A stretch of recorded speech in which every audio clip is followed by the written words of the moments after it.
오늘은 사사기 2장 1절에서 23절 말씀을 가지고 이 복임이라는 제목으로 여러분과 함께 말씀을 나누겠습니다. 자, 이제 이 사사기 2장은요, 사사기의 이제 두 번째 서론이라고 할 수가 있습니다. 그러니까 1장, 2장이 이제 이 사사기 서론 역할을 하는데요. 1장에서는 하나님께서 명하셨던 이 가나안 땅의 이 완전한 정복, 그리고 그 땅에 사는 가나안 족속들을 완전하게 쫓아내는 것에 실패한 이스라엘 백성들의 이야기를 하고 있습니다. 1장에 보면 이제 처음에 유다 지파는 여호와의 명령을 그래도 잘 수행하는가 싶었는데, 뒤로 가면 갈수록 이 각 지파들이 쫓아내지 못하였거나 내지는 쫓아낼 수 있었어도 쫓아내지 않고 그들을 자신들 안에서 노예로서 노역하게 하고, 또 나중에는 이제 오히려 가나안 족속들 틈에 그냥 틈바구니 귀퉁이에 조금 섞여가지고 그렇게 살게 되는, 가나안 족속들을 이렇게 쫓아내지 않고 좀 남겨두었는데 나중에는 이 가나안 족속들을 오히려 뒤다쓰고 이 이스라엘 지파들이 소수로 거기에 남아있는 이런 상태까지 갔다가 나중에 이제 단지파 같은 경우에는 아예 그냥 지네들이 쫓겨 들어가죠. 산속으로 쫓겨 들어가는 이러한 순물을 당하게 됩니다. 1장에서 이제 그렇게 어떤 객관적인 사실을 쭉 이렇게 나열을 했다면 2장에서는 그 원인에 대한 이야기를 하는 거예요. 그럼 왜 이스라엘 백성들이 여호와의 명령을 온전히 수행하지 못했느냐, 또 실패했느냐, 그것에 대한 이제 원인을 2장에서 이야기를 하고 있는데요. 먼저 그 원인에 대해서 지금 2장 1절에서 이 여호와의 사자가 이 길갈에서부터 복임으로 올라와서 이야기를 하는 내용이 나옵니다. 1절, 2절을 함께 다시 한번 보면, 여호와의 사자가 길갈에서부터 복임으로 올라와 말하되 내가 너희를 애굽에서 올라오게 하여 내가 너희의 조상들에게 맹세한 땅으로 들어가게 하였으며, 또 내가 이르기를 내가 너희와 함께한 언약을 영원히 어기지 아니하리니 너희는 이 땅의 주민과 언약을 맺지 말며 그들의 제단들을 헐라하였거늘 너희가 내 목소리를 듣지 아니하였으니 어찌하여 그리하였느냐. 그러니까 이 원인이 있는 거예요. 왜 이들이 승리하지 못했냐, 왜 이들이 다 실패를 하게 되었느냐. 하나님께서 이스라엘 백성들과 언약을 맺으셨다는 겁니다.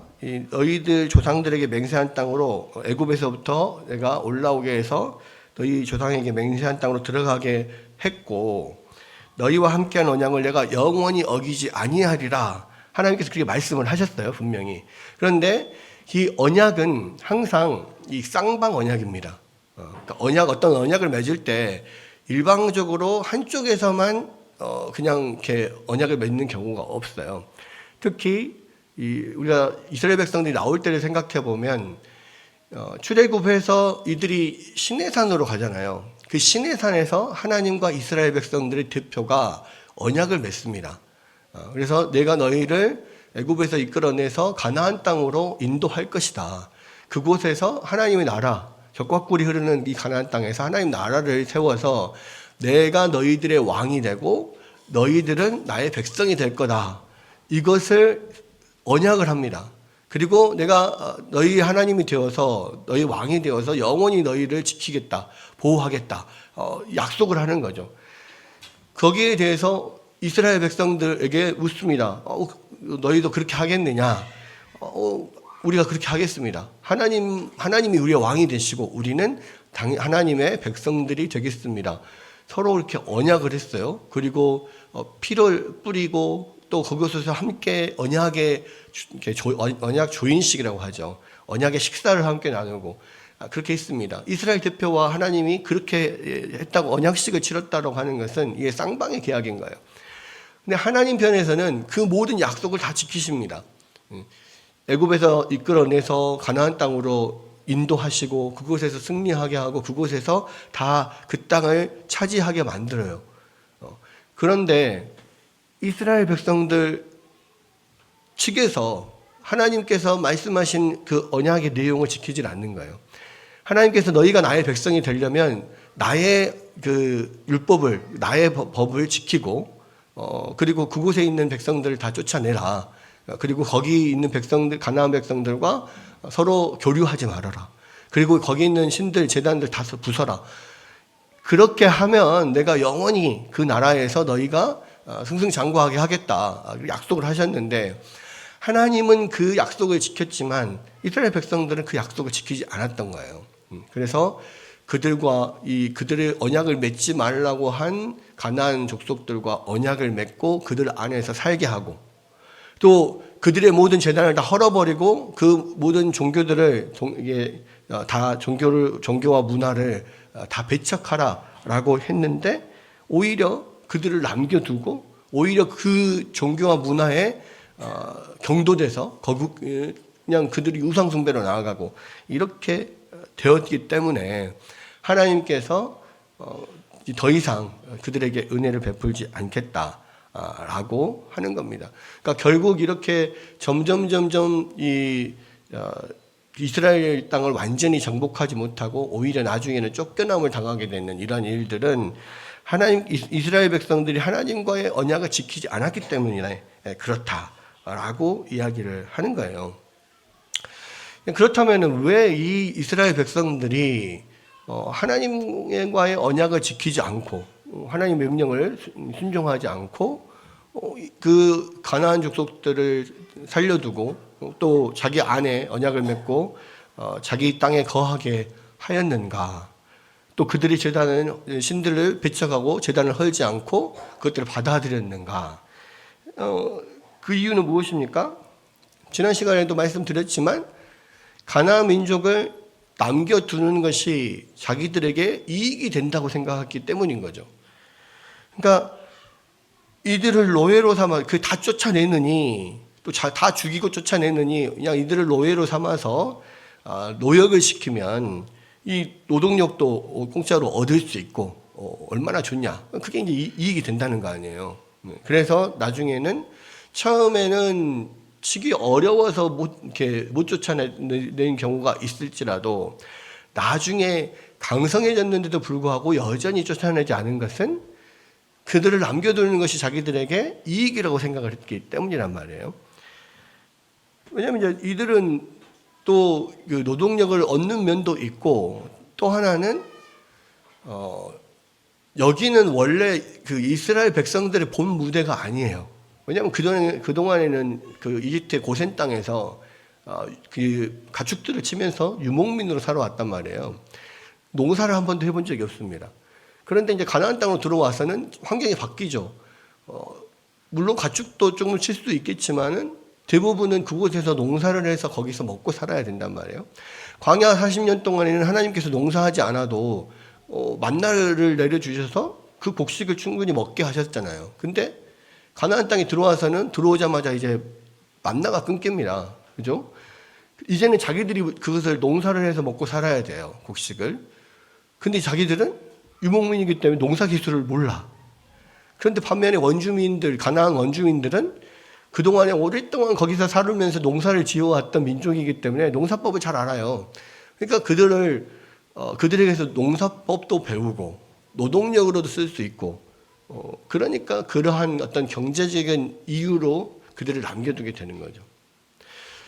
또 그들의 제단을 헐지 않고 그들의 종교를 받아들이는 것도 이것과 밀접한 연관이 있는데, 왜냐하면 이 가나안의 종교들은 다 이 농사와 연결이 되어 있거든요. 그러니까 이 가나안 땅은 이 팔레스타인 지금 이스라엘 땅은 토질은 굉장히 좋아요. 토질은 굉장히 좋습니다. 그래서 비만 잘 오면 무조건 풍년이 드는 땅이에요. 그런데 이 토질이 어떤 특징이 있냐면 물을 오랫동안 머금고 있지를 못해요. 다 밑으로 이렇게 비가 오면 다 밑으로 그냥 다 흘러들어서 지하수로 이렇게 존재를 하게 되는 거죠. 그래서 평소에 비가 많이 오지 않을 때는 대부분의 하천들이 그냥 간헐천으로 그냥 말라 있습니다. 그리고 비가 오면은 이제 거기서 이게 강이 돼서 시내가 돼서 흐르는 그런 곳이에요. 평소에는 지하에만 있단 말이에요, 지하수로. 그러니까 비가 만약에 자주 오면 이제 뭐 어차피 이제 지중해성 기후는 건기와 우기로 이렇게 나눠져 있습니다.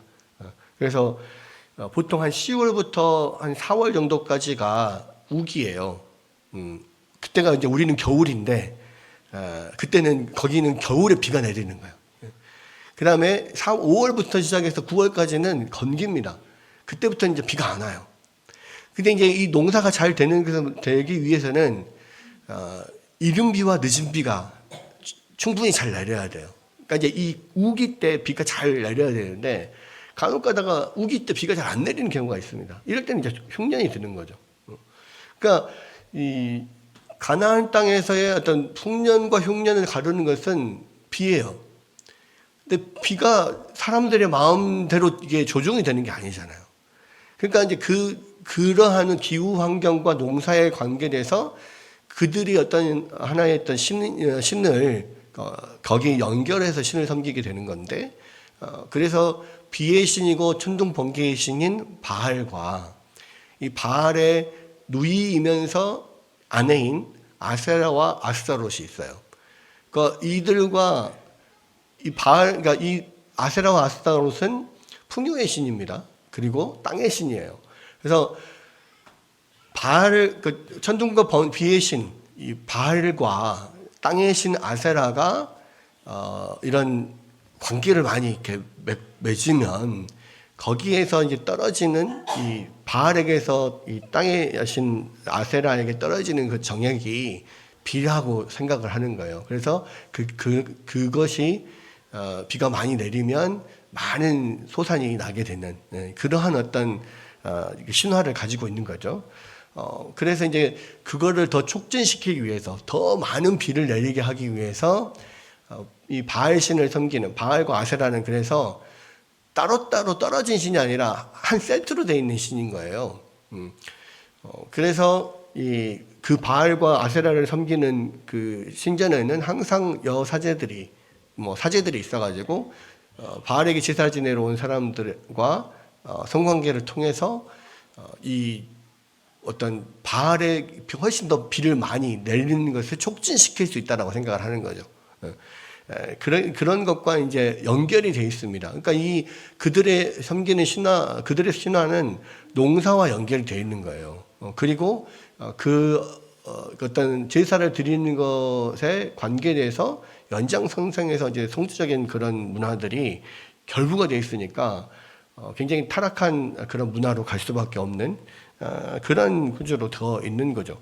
근데 이제 그렇게 연결이 되다 보니까 이 이스라엘 백성들이 아예 처음부터 이 사람들을 싹 다 쫓아냈으면 사실 그런 유혹도 없었을 겁니다. 그런데 자기들에게 유익이 되겠다, 전개적인 이익이 되겠다 싶어서 남겨놓으니까 또 이 사람들의 신화가 거기 또 연관이 되잖아요. 그러니까 이제 그것들을 이렇게 허용하고 받아들이고 자기들도 그렇게 하면서 더 많은 비가 내리고 더 풍요를 누리기를 원하는 마음과 연결되면서 결국은 하나님을 떠나서 바알을 섬기게 되는, 바알과 아세라를 섬기게 되는 이런 쪽으로 흘러가게 되는 거예요. 이런 과정을 통해서 지금 이스라엘 백성들이 이제 타락하게 되는 것 같은 그 과정을 지금 이제 보여주고 있는 거죠. 그렇게 하나님께서 말씀하시면서 이제 3절에서 뭐라고 이야기합니까? 그러므로 내가 또 말하기를 내가 그들을 너희 앞에서 쫓아내지 아니하리니 그들이 너희 옆구리에 가시가 될 것이며 그들의 신들이 너희에게 올무가 되리라 하였노라. 그러니까 이제 그렇게 하나님의 명령을 순종하지 않고 그 가나안 족속들을 쫓아내지도 않고 그 제단을 헐지도 않고 오히려 그 우상 숭배에 참여한 너희들을 하나님께서 징계하겠다. 백성들을 징계하겠다. 그런데 징계하는 방식이 어떤 방식을 취하냐면 그들이 이익이 되겠다 싶어서 남겨둔 그 민족들, 이민족들이죠. 가나안 민족들이 오히려 자기에게 이익이 되는 게 아니라 오히려 그들이 돌이켜서 자기들에게 해를 끼치게 되는, 그래서 옆구리에 가시가 계속해서 옆구리에 가시로 남아서 계속 찌르게 되는 그런 형국으로 바꿔버리겠다는 거예요. 하나님께서 여기서 보면 그들을 너희 앞에서 내가 쫓아내지 않겠고 그들의 옆구리에 가시가 되게 하겠다 이렇게 이야기하거든요. 여러분, 지금까지 사실은 이스라엘 백성들이 가나안 족속들과 싸워서 이긴 이유가 무엇입니까? 그들이 전투력이 강해서인가요? 아니 그들의 무기가 좋아서인가요? 아니잖아요. 이스라엘 백성들은 정규 군인이 아니었어요. 그냥 일반인들, 민간인들입니다. 민간인들인데 무기를 들고 싸워야 되는 거예요. 훈련 받지도 않았는데 무기를 들고 싸워야 돼요. 근데 무기도 변변치 않아. 그럼 그들이 객관적인 전력으로 봤을 때는 민간인들이 손에 호미와 칼과 낫과 이게 몽둥이를 들고 이렇게 싸운다고 할 때에 정규군이 훈련받은 정규군이 방패와 칼과 창으로 맞서게 되면 어떻게 됩니까? 아무리 많은 사람이 싸운다 해도요, 딱 훈련된 정규군이 딱 있으면 그 숫자에 상관없이 그냥 다 쓸려 나가는 거예요. 여러분 생각을 해보십시오. 어떤 그 지형과 전술과 무기와 이런 것들을 정확하게 그것들이 만들어지면, 어떤 상황이 만들어지면 우리 영화 300에 나오는 거 보십시오. 그리스군 경의 300명이 테르모필레 협곡이라고 하는 지형을 이렇게 이용해서 거기서 이 페르시아의 100만 대군을 막아내잖아요. 그 사실 숫자적으로는 말도 안 되는 차이잖아요. 근데도 그걸 막아냅니다. 그게 이제 어떤 정규군의 힘이거든요. 그러니까 이스라엘 백성들의 장점은 숫자가 많다는 거예요. 장정만 싸울 수 있는 군인, 젊은 사람들만 60만 명이잖아요. 숫자가 많다. 근데 문제는 정규군이 아니야. 무기도 별거 없어. 그러면은 정규군하고 이렇게 싸웠을 때는 100전 100패 하는 거거든요. 근데도 그들이 계속해서 승승장구하고 가나안 각 성읍들을 다 점령할 수 있었던 이유가 뭐예요? 여리고에서 그것을 보여주잖아요. 하나님의 도우심으로 그들이 이긴 거예요. 그들이 분명히 피땀 흘려서 싸웠습니다. 피땀 흘려서 싸웠지만, 그러나 그들이 피땀 흘려 아무리 열심히 싸워도요, 하나님이 승리하게 하시지 않으면은 승리할 수 없었던 거예요. 근데 하나님이 그것을 승리하게 하셨기 때문에 이스라엘 백성들이 이길 수 있었던 건데, 이제는 하나님께서 뭐라고 합니까? 너희가 나의 명령을 지키지 않았기 때문에 이제는 너희가 이길 수 없게 하겠다라는 거예요. 그러니까 하나님께서 그들이 승리할 수 있었던 그런 은혜의 손길을 거둬버리겠다는 거예요. 여러분, 그러면 이제는 하나님께서 그것을 쫓아내지 않으시겠다 하면 아무리 열심히 싸워도요, 이길 수 없는 거예요. 지금까지 승리할 수 있었던 요인은 하나님께서 하셨기 때문에 이긴 건데, 이제 하나님이 쫓아내지 않겠다, 손을 놔버리겠다, 은혜의 손을 거두겠다 해버렸어요. 그러면 더 이상 이길 수가 없는 겁니다. 그것이 첫 번째로 그들에게 내리는 벌이었고, 두 번째는 아까 말한 대로 그들이 이익이 될 거라고 생각하고 남겨놓았던 이 민족들, 가나안 족속들, 이 민족들이 오히려 옆구리에 가시가 돼서 평생 계속해서 괴롭히게 만들겠다. 여러분, 우리 하나님은 참 역설적인 분이십니다. 이게 하나님의 유머라고 하기도 하죠. 할 수 있는데, 뭐냐면 우리가 유익이 된다라고 생각을 하고 그것을 위해서 막 이렇게 몰두했던 것들을 오히려 우리 가운데 해가 되게 만드는 거예요. 여러분, 그런 경우가 많습니다. 그러니까 우리가 너무 자식을 사랑해서 하나님께 드려야 될 그 사랑을 하나님 앞에 드리지 않고 이 자식에게 막 몰빵을 하잖아요. 그러면 그 자식이 잘 되고 자식에게 사랑을 막 부어가지고 잘 되는 만큼 그 자식에 의해서 고통을 당하게 되는 것이 하나님의 섭리예요. 그러니까 하나님의 역설이라고 하죠. 역설. 우리가 막 추구하는 그것이 오히려 나에게 해가 되게 만드는 하나님의 방법이에요. 나에게 도움이 될 줄 알고 하나님의 명령을 버리고 그 가나안 족속들을 붙잡고 있었던 그것이 오히려 자기에게 창칼이 되고 가시가 돼서 찌르게 만드는 거예요. 여러분, 그래서 하나님의 백성들이 이 세상에서 성공할 수 있는 유일한 비결은 뭐냐면 하나님의 말씀에 철저히 순종하는 겁니다. 그러니까 많은 사람들이 세상적인 성공을 위해서 하나님의 말씀을 버리는 경우가 많아요. 뭐 간단히 예를 들자면 고3 되는 자녀들, 고3 자녀들 또는 고등학생 자녀들, 열심히 공부시켜가지고 학원도 보내고 막 과외도 시키고 막 열심히 투자를 해요. 그래서 이 사회적으로 아주 훌륭한 지위에 오르고 또 부를 이렇게 취할 수 있는 그런 위치에 올리려고 하죠. 좋은 대학 보내고 좋은 성공의 위치에 올리려고 합니다. 그래서 고등학교 기간 동안만 내지는 고3 1년 동안만 그냥 이 학원하고 예배 시간이 겹치니까 그냥 예배는 1년만 쉬고 학원에서 열심히 공부해라. 그럼 1년 뒤에는 네가 충분히 자유롭게 신앙생활을 할 수 있지 않냐. 이런 식으로 부모들이 자녀들을 교회에 보내지 않고 학원에 보냈다가 나중에 그 1년 때문에 어떻게 됩니까? 평생 동안 그 부모를 괴롭게 만드는, 자식 때문에 괴롭게 되는, 그들이 그 1년 동안 신앙을 잃어버려가지고 평생 동안 자신에게 찌르는 가시가 되는 그런 경우가 얼마나 많아요. 그러니까 많은 경우 그렇게 생각합니다. 하나님을 믿는 거는, 교회 가는 거는 평생 가는 거고, 고3 시간, 1년, 공부하는 시간, 이게 짧으니까, 이때만 조금, 교회를 양보하고, 네가 여기에다 좀 투자를 하면, 나중에 얼마든지 신앙생활 열심히 할 수 있다, 이렇게 생각하는데, 천만의 말씀이에요. 그 시간 동안에 영혼을 죽는 거예요. 뭐가 같습니까? 야, 네가 오늘 이 잔칫날, 이 파티에서 몽땅 밥을 먹어. 그러면 앞으로 한 달 동안 밥 안 먹어도 될 거야. 이렇게 하는 거하고 똑같은 거예요. 우리의 영혼이, 우리의 육신이 음식을 필요로 하는 만큼 우리의 영혼은 예배를 필요로 합니다. 그러니까 하나님께서 그 말씀을 하시잖아요. 너희가 떡으로만 사는 것이 아니라 하나님의 말씀으로 산다.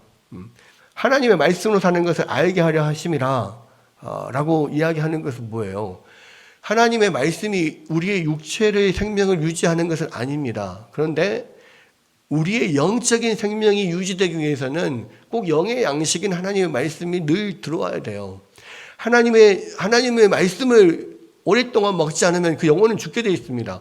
우리가 음식을 안 먹으면 40일 금식하다가 돌아가시는 목회자들도 많잖아요. 그러니까 40일 동안은 안 먹는 건 의학적으로는 사실 이건 불가능하다고 해요. 근데 이제 그게 어떤 하나님의 도우심으로 정말 죽기 살기로 그 일을 하는 거죠. 근데 그러다가 진짜로 돌아가신 분도 있어요.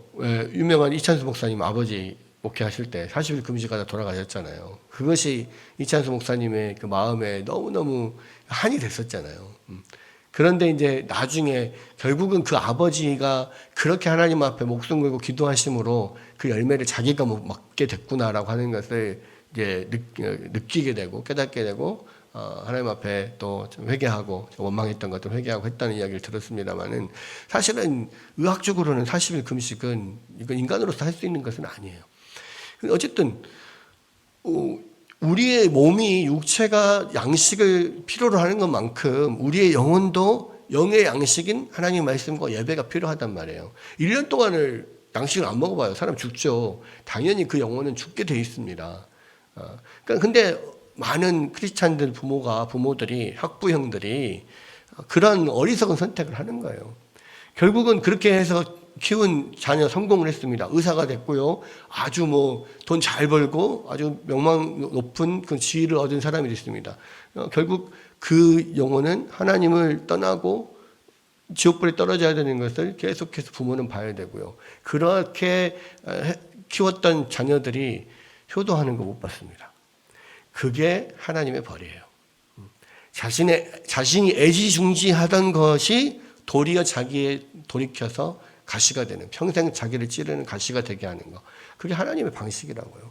그러니까 우리가 이 성경을 잘 알면 우리가 그렇게 해석해서는 안 된다는 것을 알 텐데 우리가 이런 말씀을 통해서 그걸 깨닫지를 못하는 거예요. 그래서 인간적인 생각으로 자꾸 이 부분만 조금 포기하면, 이 부분만 조금 타협하면 내가 더욱더 더 좋아지고 더 높아지고 풍성해질 거라고 생각을 해요. 근데 그렇지 않다는 겁니다. 이거는 성경이 계속 말하고 있는 논리예요. 오히려 반대로 세상 논리에 따르지 않고 철저히 주님 말씀을 따르다 보면 처음에는 온갖 핍박을 받고 성공하지 못할 것 같지만 나중에는 오히려 더 인정받고 성공하게 되는 그런 크리스찬 기업가들이나 그런 직장인들의 간증들이 또 얼마나 많습니까? 실제적으로 우리 주위에도 그런 사람들 정말 많아요. 제 모교회 청년 시절에 제가 교회 다녔었던 교회 아현제일교회에서도요. 그때 IMF 때 그때는 집사님이었고 지금 이제 장로님이 되신 분인데 그때 당시 이제 그 기업 혜태가 있잖아요. 혜태가 IMF 때 구조조정하고 거의 망하게 됐어요. 망하게 된 상황에서 엄청나게 많은 구조조정을 하게 되고 많은 사람들이 다 잘려나가고 그랬거든요. 근데 그때 당시에는 집사님이셨는데, 이분은 별로 소위 말하자면 직장인들 중에서 성공할 수 있는 그런 어떤 인간관계를 잘 하는 분이 아니에요. 보통 직장에서는 상사들과 좋은 인간관계를 맺고 막 그래야만 살아남고 승진하고 그런다 하잖아요. 물론 평상시에는 그게 통할 수 있습니다. 그러니까 그래서 사실은 이분이 그렇게 빨리 진급을 하거나 막 그러지는 못했단 말이에요. 왜? 상사들한테 잘 이렇게 아부하는 그런 사람이 아니고, 그것도 크리스찬이기 때문에 술자리나 뭐 이런 데 가가지고 같이 막 이렇게 분위기 맞춰주고 뭐 술을 마시고 이렇게 하지 않았기 때문에 승진에서 밀리는 게 당연해요. 근데 결정적인 순간에 사람 구조 조정을 할 때 그때는 기준이 달라지는 거예요. 이 사람이 어떤 인간관계를 잘하느냐가 기준이 아니라 정말 이 사람이 능력이 있느냐가 기준이 되고 이 사람이 정말 신뢰하고 믿을만 하느냐가 기준이 되거든요. 그런 사람만 남겨놓고 나머지는 다 자르는 거예요. 그런데 이분이 인간관계는 뭐 그렇게 막 잘 이렇게 맞춰줘서 하지는 못했지만 정말 믿을 만한 사람이다라고 하는 인정을 받는 거예요. 어떤 하나님 앞에서 성실하게 정직하게 행하는 사람이다. 이러한 것들이 안 믿는 사람 눈에도 비춰지는 거죠. 그러니까 결국은 이분만 남겨놓고 나머지는 다 잘린 거예요. 그래서 이분이 아직도 거기 계십니다. 네. 그거를 위기의 순간에 인정을 받는 거예요. 물론 우리가 세상에서 하나님 말씀에 온전히 철저히 순종해서 100% 다 그냥 성공했다라고 할 수는 없어요. 실제적으로 만약에 하나님 말씀에 철저히 순종하면 다 성공해야지. 그럼 순교자는 왜 생깁니까? 하나님 말씀에 열심히 순종했는데 100% 순종했는데 결국 순교하게 되잖아요. 사람들에게 죽임을 당하게 되고 이런 경우들은 있을 수 있어요. 그렇죠? 또 정말 하나님 말씀에 철저하게 순종을 했는데 어떤 세상에서 인정받을 만한 그런 성공을 맛보지 못한 사람들도 있습니다. 그러면은 뭐 하나님 말씀 순종하면은 성공한다더니 이건 뭡니까? 이렇게 생각할 수 있잖아요. 근데 여러분, 세상에서 성공하는 것이 궁극적인 성공은 아니에요. 여러분, 말씀에 순종하는 것 자체가 하나님 앞에서 우리의 성공입니다. 그 대가를, 그 복을 이 세상에서 받지 못한다 할지라도 하나님의 말씀에 순종하는 것 자체가 하나님 앞에서 우리의 성공이에요. 왜요? 우리의 인생의 마지막 결산을 하실 분이 하나님이니까요. 우리 모든 사람들은 이 세상에서의 성공의 결과를 가지고 하나님 앞에서 결산을 하는 게 아닙니다. 하나님의 채점 기준은 세상과 달라요.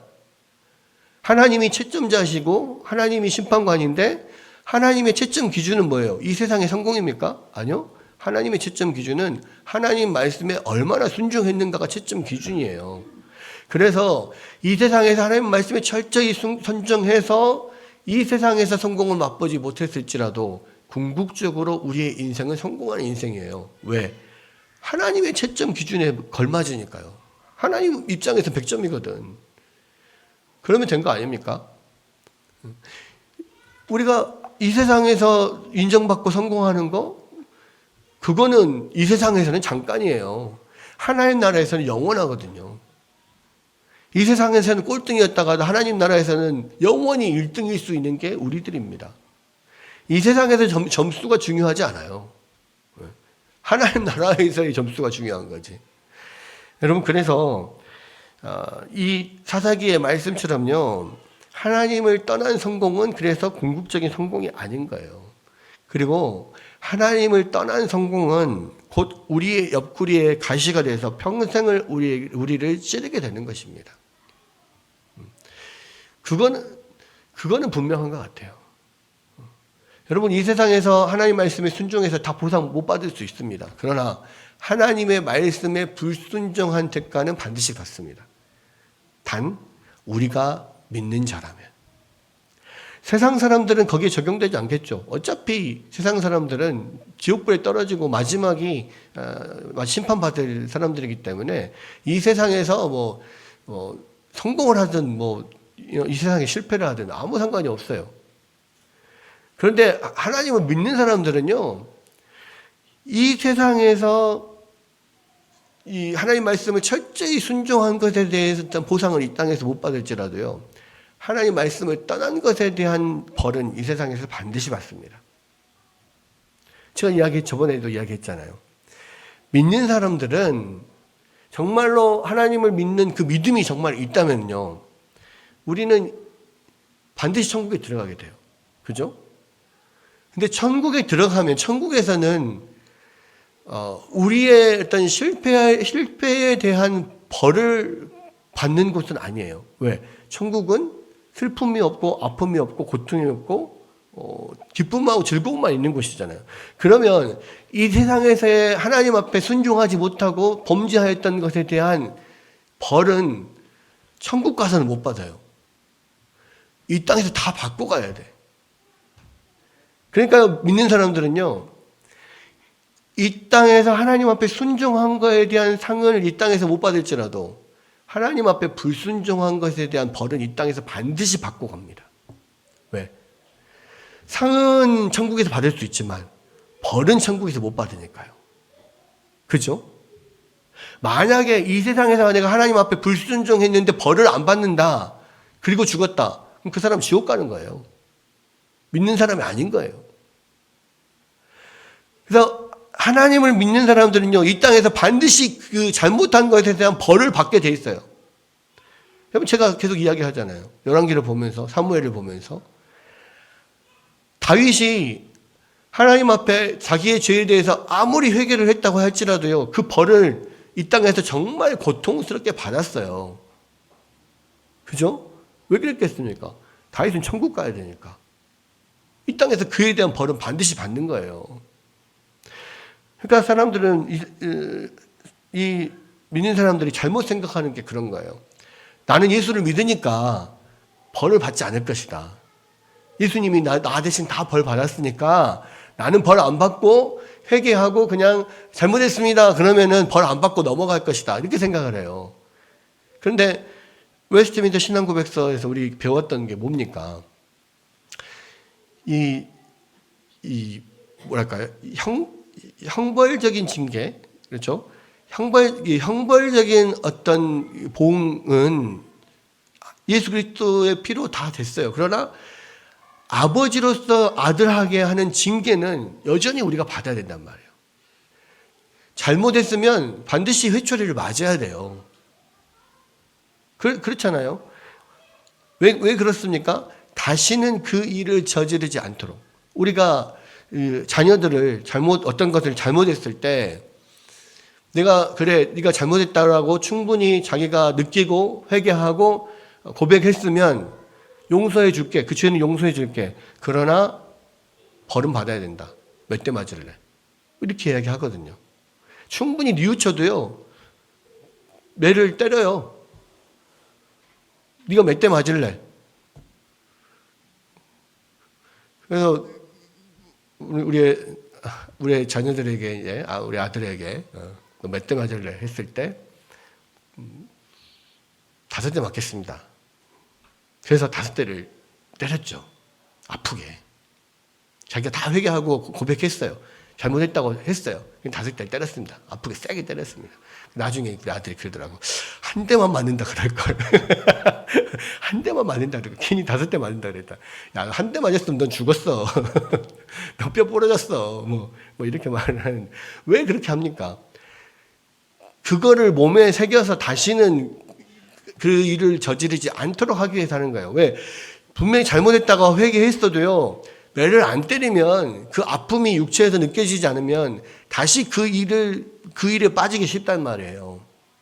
다시 그 죄를 범하기 쉬워요. 근데 진짜 다리 몽둥이 분질러지도록 육체에 그냥 이 흔적이 남게 그것을 때려놓으면 그것 때문에 그 기억이 강하니까 같은 죄를 범하려고 했을 때 하지 말아야지.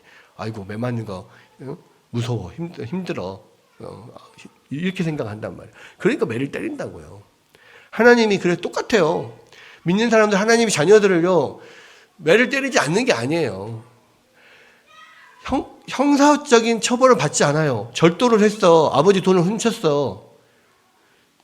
이 감옥에 쳐넣지 않아요. 그러나 아버지로서 그 일을 앞으로 절대로 하지 말라고 때리는 것은 남아있다고요. 여러분, 그래서 하나님의 말씀을 떠난 성공은 성공이 아니다. 그리고 하나님의 말씀을 떠난 성공은 결국은 우리 옆구리의 가시가 돼서 평생 우리를 찌를 것이다. 사사기가 분명히 그렇게 이야기를 하고 있다는 거. 그다음에 첫 번째는 하나님의 말씀에 철저히 순종하지 않아서 지금 징계를 받은 것이고요. 그다음 두 번째는 이스라엘 실패 원인이 두 번째 그 원인이 있습니다. 참된 회개가 없었기 때문에 그래요. 자, 4절 5절에 보면 여호와의 사자의 말씀을 들은 이스라엘 백성들이 소리 높여 울었고 그래서 그곳의 이름을 보김이라 했다 그랬습니다. 보김이라고 되어 있는 여러분 성경에 보면 앞에 1 이렇게 숫자가 적어져 있을까요? 그 밑에 하단에 보면 1 그래가지고 뭐라고 되어 있습니까? 우는 자 이렇게 되어 있죠. 그 보김이라는 뜻은 우는 자라는 뜻이라는 겁니다. 그렇죠? 그러니까 그곳에서 이스라엘 백성들이 막 소리 높여 울었기 때문에 보김이라고 했어요. 그리고 그곳에서 여호와께 제사를 드렸다 그랬습니다. 그러면 이것을 보면 이들이 여호와의 말씀을 듣고 크게 회개한 것이 아닌가 이렇게 생각을 해요. 왜? 하나님 앞에서 막 소리 높여 울고 또 하나님 앞에 그동안 하나님을 떠나 있던 이들이 하나님 앞에 제사를 드리고 그러면 회개하고 돌아왔구나 생각을 하는데 결과적으로 이것이 참된 회개가 아니었어요. 왜 그렇습니까? 만약에 이것이 참된 회개였으면 다시는 또 이방신을 섬기고 바알을 섬기는 그런 곳으로 돌아가지 않았어야 되죠. 그런데 계속 반복해서 그 죄를 짓잖아. 그러니까 이것은 참된 회개가 아니라는 것입니다. 여러분, 그 이후로 전혀 그들의 행동이 변화된 것이 없는 것은 참된 회개가 아닌 거예요. 만약에 이들이 그 여호와의 사자의 말을 듣고 그 복임에서 하나님 앞에 철저하게 회개했으면 그 뒤로 계속해서 남아있는 이민족들이 그들 가시가 돼서 그들을 계속 찌르는 일은 없었을 겁니다. 근데 회개하지 않았어요. 겉모양은 회개하는 것처럼 보였지만 사실은 참된 회개가 아니었어. 그러니까 계속 찔림을 당하는 거예요. 그러면 참된 회개와 거짓 회개를 어떻게 구분할 수 있냐? 첫 번째로는 그 뒤에 행동이 변하냐 변하지 않느냐. 참된 회개는 반드시 완전히 돌아서는 거, 유턴하는 거예요. 가는 방향을 돌이켜서 반대 방향으로 돌아서는 겁니다. 행동이 변화가 되는 거죠. 그것이 없으면 참된 회개가 아니에요. 또 겉모양은 똑같지만 그들이 막 울며 회개한 것 같았지만 그 우는 그 행위가 무엇에 대한 그런 울음이었냐는 거죠. 무엇에 대한 울음이었습니까? 결국 자기 신세 한탄이었던 거예요. 아이고 그러니까 맞을 매가 무서워서 울었던 것이지 앞으로 닥칠 자기들의 고통이 그 고난과 고통이 힘들었기 때문에 그것을 생각하니까 울었던 것이지 진짜로 회개를 한 게 아니란 말이에요. 여러분 진짜 회개는 뭐예요? 맞을 매가 두려워서 잘못했다라고 하는 게 아니라 내가 이 지은 죄로 인하여서 우리 부모님, 엄마, 아빠가 얼마나 마음이 상하셨을까. 그것이 내 마음을 찔러서 그것 때문에 잘못했습니다라고 회개를 하는 것이 진짜 참된 회개인 거예요. 내가 이렇게 행한 것이 얼마나 엄마, 아빠 마음을 아프게 했는가. 내가 이것을 했던 것이 얼마나 추한 행동이었는가. 그것에 대한 어떤 자각을 하고 하나님 앞에 회개를 하는 것, 이것이 진짜 회개라고. 부모님한테 잘못했다는 것이 진짜 회개지. 만약에 그냥 지금 당장 매를 피하기 위해서 당장 맞을 매가 무서워서 잘못했습니다 하면은요, 그 다음에는 돌아서면 똑같이 시간이 지나면 또 그 일을 하게 돼 있어요.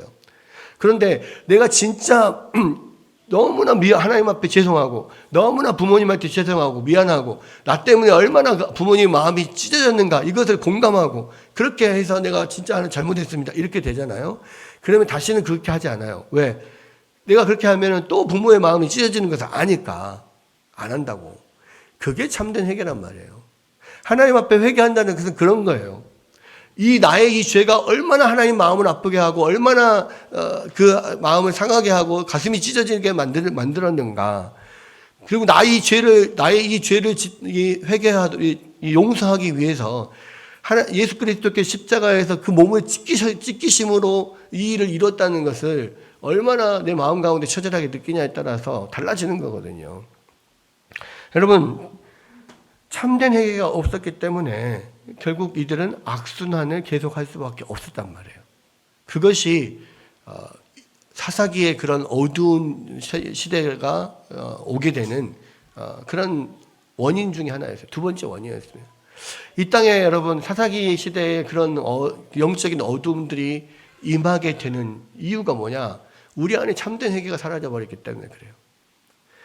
그냥 사람들이 하나님 앞에 잘못했습니다 고백만 하면은 다 용서받는지 안다니까요.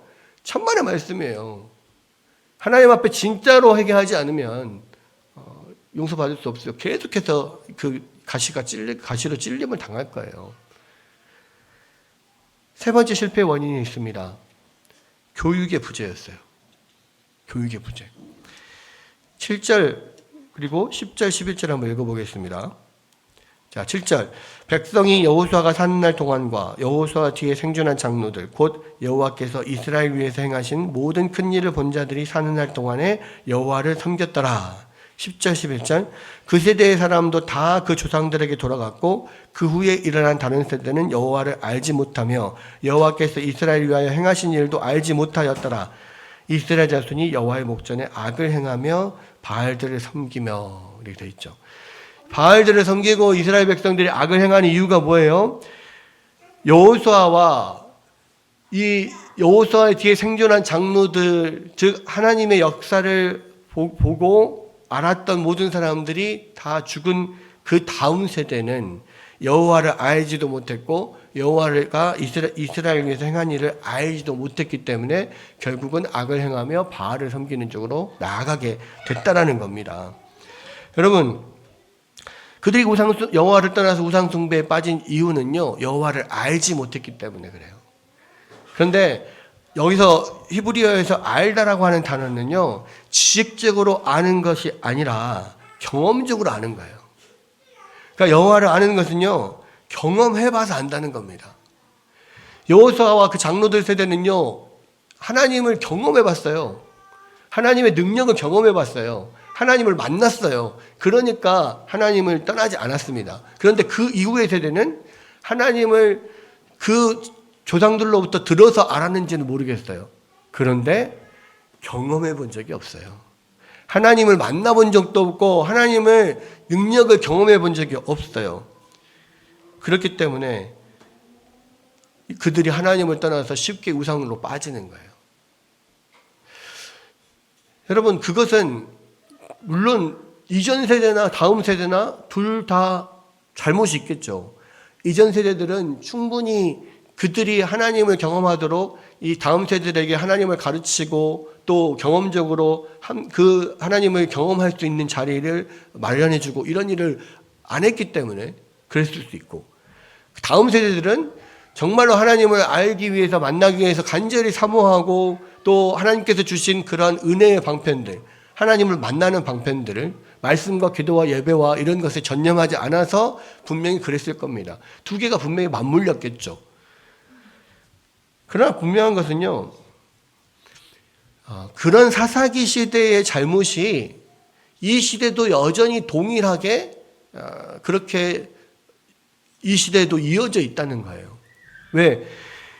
이전 세대들은 정말로 교회가 부흥하고 정말로 신앙이 아주 신실한 그런 세대들, 부모 세대들은 그랬었어요. 그런데 지금 이 세대는 어떻습니까? 다음 세대들은 우리의 시대만 해도 부모의 세대보다 훨씬 더 믿음이 떨어져 있어요. 그리고 심지어 우리 다음 세대들은 하나님을 알지 못하는 세대들이 너무 많아요. 여러분, 여전히 우리들은 이 한국이 기독교 복음화율이 평균 20% 정도 된다고 보통 이야기를 합니다. 그런데요, 30대 이하의 청소년들, 청년들은요, 복음화율이 3%도 안 돼요. 그러니까 이 시대의 진정한 땅끝은 지금 다음 세대다, 이런 이야기들을 해요. 근데 왜 그렇게 됐겠습니까? 이 세대의 잘못들이 커요. 왜? 이 세대가 정말로 하나님을 진실하게 그들에게 가르쳐 주지 못했고, 우리의 어떤 삶의 모습으로 또 하나님을 만난 그런 삶의 모습을 보여주지 못했어요. 이 시대 젊은이들이 기존 세대들의 어떤 신앙과 믿음을 이 사람들이 불신해요. 그리고 오히려 신앙인들의 모습을 통해서 오히려 더 마음이 떠나는 사람들이 많아요. 우리의 잘못이에요. 또 이 시대의 사람들이 우리 부모 세대도 마찬가지지만 세상적인 교육은 정말 높은 교육열로 열심히 시켰습니다. 그런데 하나님의 말씀에 대한 교육, 예배에 대한 교육, 이런 것들, 신앙 교육은 그의 비슷한 수준, 발치에도 못 따라가게 시켰단 말이에요. 어쩌면 아까 말한 것처럼 세상적인 교육을 시키느라 신앙 교육은 그냥 약간 그동안 좀 제쳐두고 이런 면들이 분명히 있었어요. 그 결과가 뭐냐 이거예요. 이 결과가 결국은 이 시대를 사사기 시대처럼 만들어가고 있고 하나님의 자녀들이 점점 없어지는 그런 시대가 되는 겁니다. 여러분, 그래서 이 다음 세대들에 대한 고민들을 정말 많이 해야 돼요. 우리가 이들을 어떻게 하나님을 알게 할 것이며 어떻게 하나님을 경험하게 할 것이며 어떻게 이들이 하나님을 붙들고 살 수 있도록 우리가 도움을 줄 것인가, 어떻게 교육할 것인가, 이런 면에 대해서 굉장히 우리가 많은 노력을 구해야 됩니다.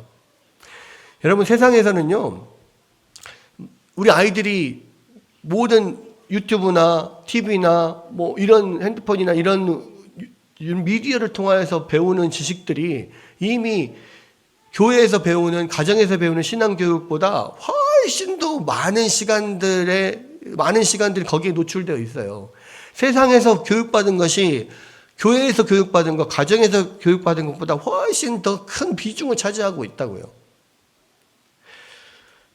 여러분, 이 시대가요, 그렇기 때문에 계속 사사기 그런 암울한 영적인 암울한 시대로 흘러가는 겁니다. 제가 요즘에 알게 된 새로운 사실이 하나 있는데요. 성적으로 정말 타락해져 가는 시대가 지금 되고 있다라고 말씀을 드렸잖아요. 2023년 기준으로 해서요, 그러니까 2020년을 기준으로 해서 우리나라 인구가 점점 감소하기 시작하고 있습니다. 500만 이상 넘어가면서부터 이제 20년 이후로는 계속 감소하고 있어요. 그런데 감소하는 이유는 무엇입니까? 출생자 1년 동안 연간 출생자 수보다 사망자 수가 많기 때문에 감소를 하는 거잖아요.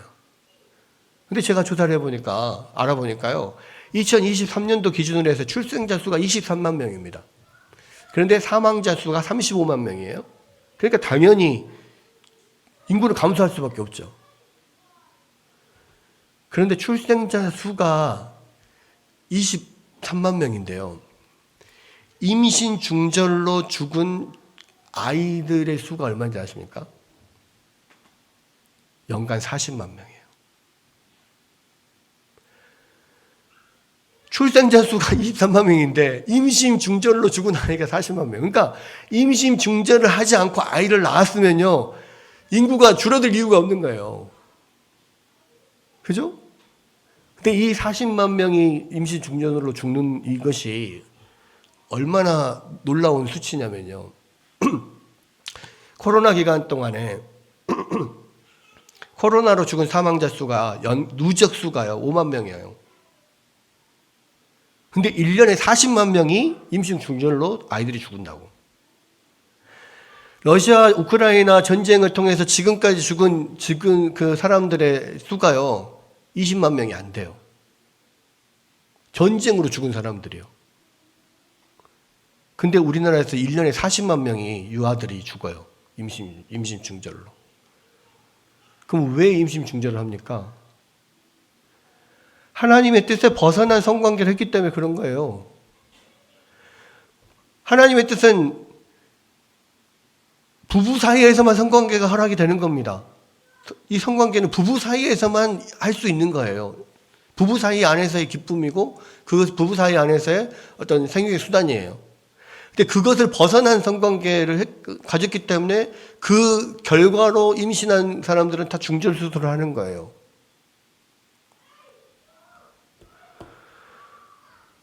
여러분, 우리가 하나님 말씀에 철저한 그런 사람들이 철저하게 하나님 말씀을 따르면요, 우리나라가 인구 절벽을 맞을 이유도 없는 것이고요, 이렇게 어두운 시대로 나아가는 이유가 없는 거예요. 그래서 얼마나 이게 심각한 문제냐고. 그런데 지금 다음 세대들은요, 전혀 그런 의식이 없어요. 성관계는 부부 사이에서만 허락된 것이다라고 하는 하나님의 그런 법칙을 그냥 캐캐 묵은 구식이라고 생각을 해요. 그리고 그런 것을 알지도 못해요. 사랑하면 그냥 성관계 할 수 있는 거 아닌가요? 왜? 학교에서는 성적 자기 결정권을 이야기를 하니까. 내가 동의하면 다 할 수 있다. 이렇게 이야기를 하니까. 그건 합법적인 거다. 그러나 내가 거부하면 못하는 거다. 이렇게 이야기를 하니까요. 아니요. 자기가 그것을 결정할 수 있어요? 아니에요. 하나님의 법에서는요, 부부 사이에서만 그게 허락되는 거라니까요. 그런데 이 시대 크리스찬들마저도 누가 그렇게 생각하냐고요. 혼전 순결을 누가 지켜요? 사랑하면 잠자리 할 수 있다라고 생각한단 말이에요. 심지어는 이 교회 안에 있는 성도들조차들도요. 임신 중절 수술을 할 수도 있다라고 생각해요. 왜? 앞으로 나의 미래가 이 아이 때문에 망칠 수 없다 이렇게 생각하잖아요. 부모도 그렇고 자기들도 그렇고.